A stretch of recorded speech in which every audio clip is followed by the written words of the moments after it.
દેવભૂમિ દ્વારકા જિલ્લાના ખંભાળા તાલુકાના બારા ગામના યુવાનો સતત 22 વર્ષથી બારાથી માતાના મઢે જાય છે, જેની શરૂઆત તાલુકા પંચાયતના પૂર્વ પ્રમુખ વિરેન્દ્રસિંહ ઉમેદસિંહ જાડેજા દ્વારા કરાઈ હતી।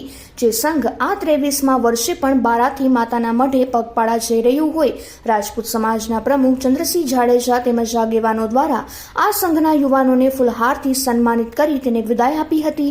આ યુવાનો પહેલા નોરતાના દિવસે માતાજીના દર્શન કરશે, તેમજ આ સંઘના સાથી મિત્ર દેવેન્દ્રસિંહ વાઢેર જે છેલ્લા 11 કિલો સાકરની લઈને માતાના મઢે પગપાળા જાય છે અને ત્યાં માતાજીને આ સાકર ધરાવે છે। આમ આ સંઘ માતાજીના જયઘોષ સાથે પગપાળા આજ રોજ રવાના થયો હતો। આજ રોજ તારીખ 24/9/2024 રોજ દેવભૂમિ દ્વારકા જિલ્લાના ઉગમણા બારા ગામથી માતાના મઢ પગપાળા યાત્રા સંઘ કાઢેલ છે, જેઓ સતત 23 વર્ષથી કાર્યરત છે।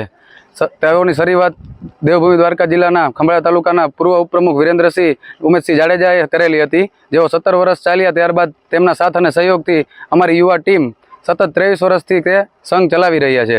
તેમજ અમારી સાથે આપણી દેશની સેવા આપતા એવા આર્મી જવાન દેવેન્દ્રસિંહ વાઢેર જે 11 કિલો સાકર લઈને માતાના મઢ સતત 11 વર્ષથી જઈ રહ્યા છે અને મા આશાપુરાની અસીમ કૃપાથી અમારો સંઘ માત્ર 7 દિવસની અંદર માતાના મઢ પહોંચીને માને શીશ ઝુકાવે છે। આશાપુરા માત કી જય।